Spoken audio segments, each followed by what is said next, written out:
тус тэмцээний техникийн зөвлөгөөн өчигдөр явагдлаа.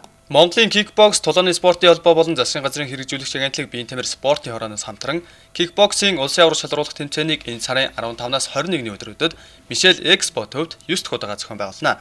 Кикбоксing улсын аварга шалгаруулах тэмцээн 1999 оноос хойш уламжлуулган зохиогдож байгаа ба энэ жил эрэгтэй эмэгтэй 38 жинд тамирчид өрсөлдөнө. Энэ удаагийн тэмцээн дэлхийн болон олон улсын кикбоксing холбооноос батлан гаргасан дүрмээр явагдах ба Монголын кикбокс тулааны спортын холбооноос томилогдсон шүүгчдийн зөвлөл тэмцээнийг шүүх юм байна. Улсын аваргад дархан Эрдэд Хөвсгөл гэх мэт аймагуудаас тамирчид оролцохоор мэдүүлэг өгöd байна. Тэмцээний багийн дөнгө дүгнэхтэй оноогоор дүгнэх ба тухайлбал алтан медаль 5 оноо, мөнгө 3, хүрэл медаль 2 оноо байх юм а. Оролцохоор мэдүүлэг өгсөн баг тус бүрээс нэг жинд хэдэн ч тамирчид оролцож болох бөгөөд 6 дугаар сарын 15-ны өдөр нэгдсэн эмчийн үзлэгт хамрагдах юм байна. Тамирчдын жинг зөвхөн нэг удаа үзнэ. За 2011 оны одоо улсын аварга шалгаруулах кикбоксинг тэмцээн одоо энэ сарын 16-наас 21-ний хооронд одоо зохион байгуулагдаж байна.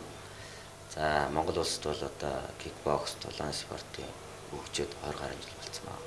1999 оноос хойш уламжлал зохиогдсон тэмцээн. Улсын аварга шалгарсан тамирчид маань ирэх 9-р сард дэлхийн одоо Орос улбаны улсад болох дэлхийн цомын тэмцээн болон за 2013 онд Солонгосын эмчийн зохиогдох Азийн тулааны болон танхимын спортын наадамд оролцох юм ирэх.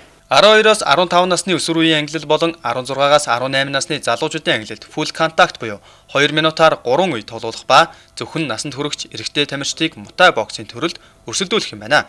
Тэмцээнээс шилдэг эрэгтэй эмэгтэй тамирчин 1, шилдэг шүүгч 2, шилдэг дасгалжуулагч тус бүр 1-ийг шалгаруулan цом гэрчилгээ үнэмхий зүйлээр шагнана. Мөн энэ удаагийн улсын аварга шалгаруулах тэмцээний бас нэгэн онцлог нь шалгарсан тамирчдыг үндэсний шигшээ багт оролцуулах юм байна.